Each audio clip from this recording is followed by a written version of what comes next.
Քաղաքացիական անհանդուրժողականություն թե անբարեկիրթ պահվածք օրեր առաջ դեմ եմ նախաձեռնության անդամների արարքը տարաբնույթ մեկնաբանությունների տեղիք տվեց։ Խոսքը իշխող կուսակցության падգամավորների վրա ազգային ժողովի մուտքի մոտ մանրադրամներ նետելու մասին է։ Երկրի վարչապետի մակարդակով հայտարարվեց կրթված, գրագետ եւ քաղաքակիրթ երիտասարդներից նման բան չէին սպասում։ Այսօր մայրաքաղաքից բացակայող հանրապետական կուսակցության падգամավորները հեռախոսով հայտնեցին իրենց տեսակետը։ Դատապարտում են, որովհետև դա հայ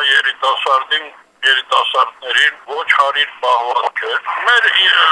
մենտալիտետի մեջ կա, որ մեծերին հարգում են անկախ նրանից թե ով է նա, իմ մոտ խորը հիասթափություն եղավ։ Այլևս սա այն քաղաքացիական շարժումը չի։ Սա որևէ կուսակցության կողմից հրահրված անբարո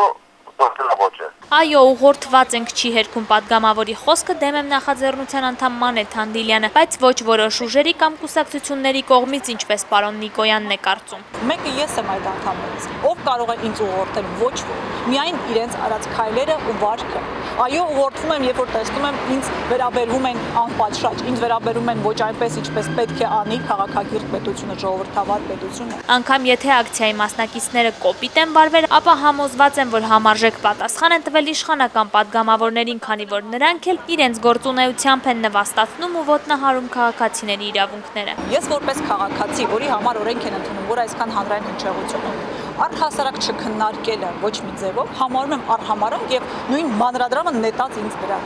Ով է ասել, որ ձեզ կարելի է դա անել, մեզ ոչ։ Ակցիայի մասնակիցների պահվածքն ու նրանցից վիրավորված падգամավորների հարցը հենց նույն օրը քննարկվել է Մարդու իրավունքների պաշտպանի գրասենյակում։ Եզրակացությունն այն է, որ ակցիայի մասնակիցների կողմից մանրադրամներ նետելը խաղաղ հավաքներ անցկացնելու չափանիշների սահմաններում է։ Հետևաբար, եթե խաղաղ է հավաքը,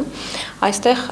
այս իրավունքի սահմանափակման հիմքեր ըստ էության չկան։ Ոստիկանությունը ավելին մեր օրենքի համաձայն պարտավոր է աջակցել ցանկացած խաղաղ հավաքին։ Մարդու իրավունքների պաշտպանի գրասենյակը զբաղվում է միայն ֆիզիկական անձանց իրավունքների պաշտպանությամբ, ուստի падգամավորների մասին ոչինչ ասել չի կարող։ Եթե իրենք իրենց արժանապատվությունը ոտնահարված են համարում, պետք է դիմեն դատարան։ Իսկ դատարանը որոշում ներկայացնելուց լավ կլինի հաշվի առնի նաև падգամավորների վիրավորական խոսքերը, որոնք ընդհուպ հասնում էին հայոյանքների, եւս մեկ անգամ հիշեցնում են դեմ եմ նախաձեռնության անդամները։ Եթե պատժում են, ապա պետք է պատժեն բոլոր մեղավորներին, անկախ զբաղեցրած պաշտոնից եւ դիրքից։